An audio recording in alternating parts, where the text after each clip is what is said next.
আজ নিয়ে আসলাম সকলের পরিচিত একটি রেসিপি, সেটা হলো শুক্তো, যেটা আমাদের বাঙালিদের অনুষ্ঠান বাড়ির দুপুরবেলার খাবার পাতে কিন্তু অবশ্যই থাকতে হয়, যেটা ছাড়া পুরো অনুষ্ঠান বাড়িটাই যেন অসম্পূর্ণ।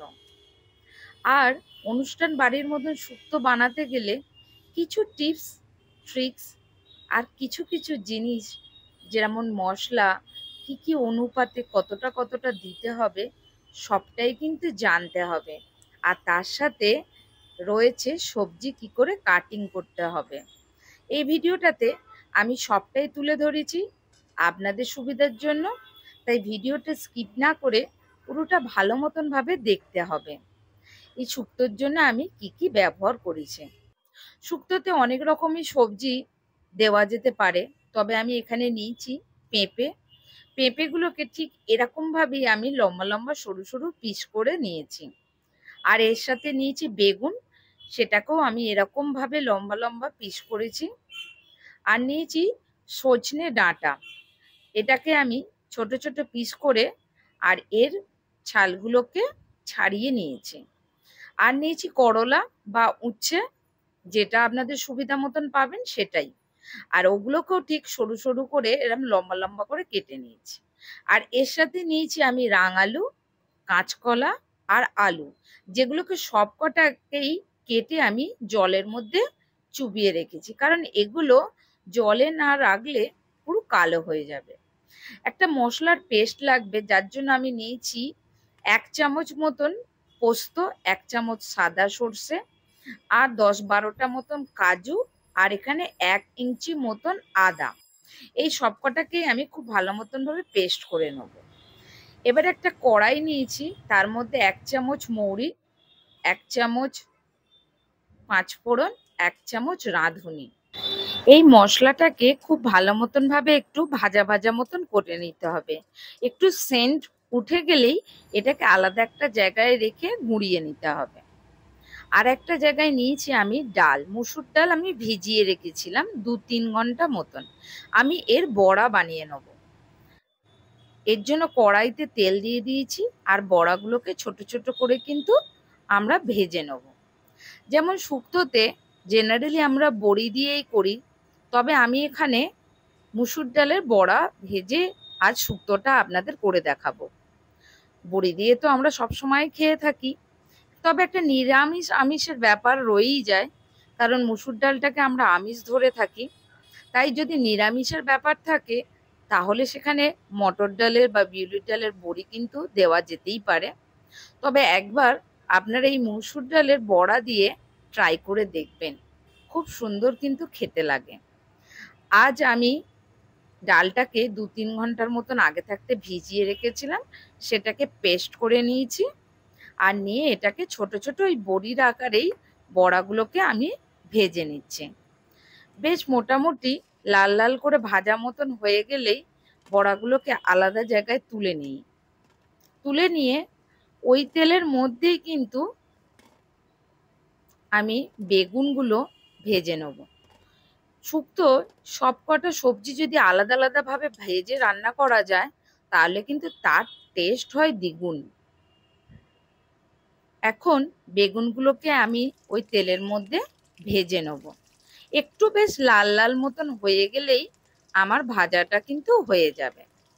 বেগুনগুলোকে খুব বেশি কিন্তু নরম করা যাবে না, তাহলে বেগুনগুলো শুক্তোতে একদম ঘেঁটে যাবে। সেই জন্য বেগুনগুলোকে খুব ভালো মতন ভাবে ভেজে আলাদা জায়গায় তুলে রাখতে হবে।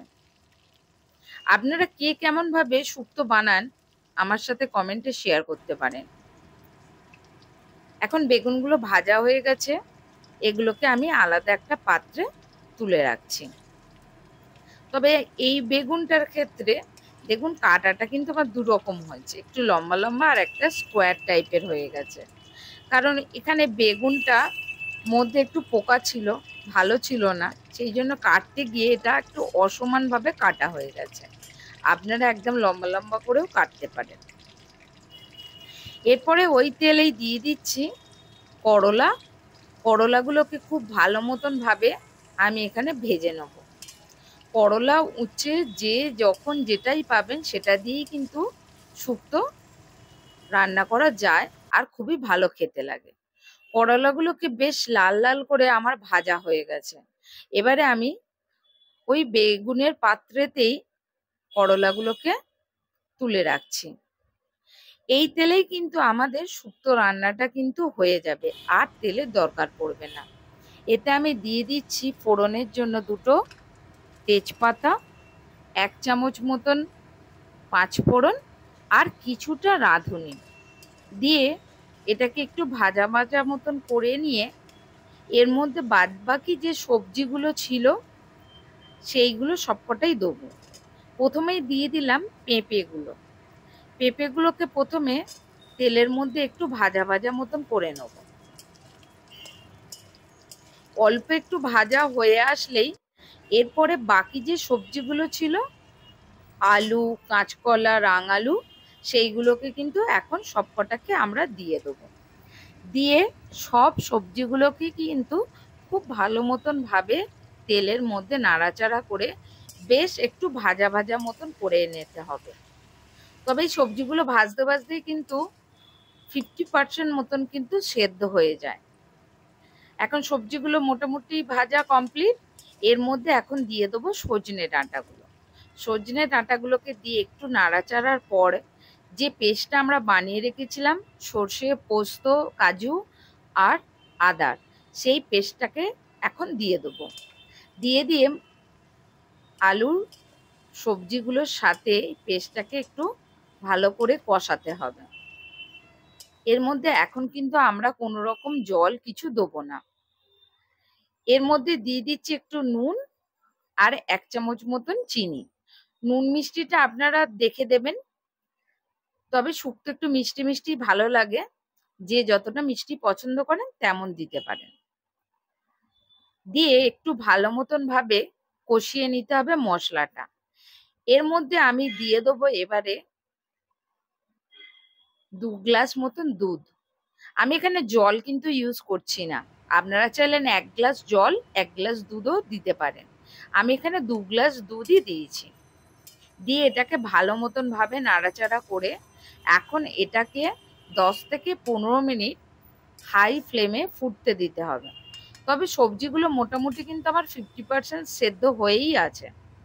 চাপা দিয়ে দিলাম। 10-15 মিনিট পরে এখন সবজিগুলো মোটামুটি একদম সেদ্ধ হয়ে গেছে। এখন আমরা দিয়ে দেবো উচ্ছে ভাজা আর বেগুন ভাজাগুলো। দিয়ে এটাকে একটু ভালো মতন ভাবে নাড়াচাড়া করে নেব।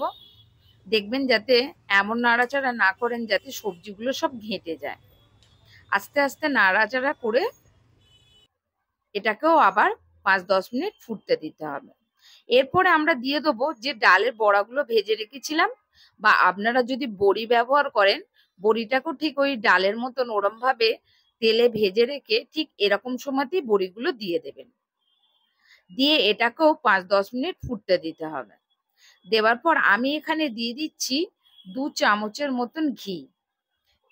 শুক্তোতে ঘি একটা মাস্ট, তবেই শুক্তোটা কিন্তু বেটার লাগে। এরপরে আমার যে ভাজা মশলাটা রেডি করেছিলাম, পাঁচফোড়ন, রাঁধুনি আর মৌরি, সেই মশলাটা ভেজে গুঁড়ো করে রেখেছিলাম, সেটা এখন ওপর দিয়ে জাস্ট ছড়িয়ে দেবো। এখন শুক্তোটা একদম রেডি, শুধু গরম ভাত নিয়ে বসে পড়তে হবে। ভিডিওটা আমার কেমন লাগলো অবশ্যই আমাকে কিন্তু জানাবেন। শুক্তো আমরা অনেকেই অনেক রকম ভাবে করে থাকি, তবে একবার এই পদ্ধতিতে করে দেখুন, খুবই ভালো লাগবে। একটা লাইক, কমেন্ট, শেয়ার অবশ্যই করে রাখবেন, আর সাবস্ক্রাইব তো অবশ্যই করবেন। তবে আবারও দেখা হবে পরের ভিডিওতে। আজকের জন্য টাটা।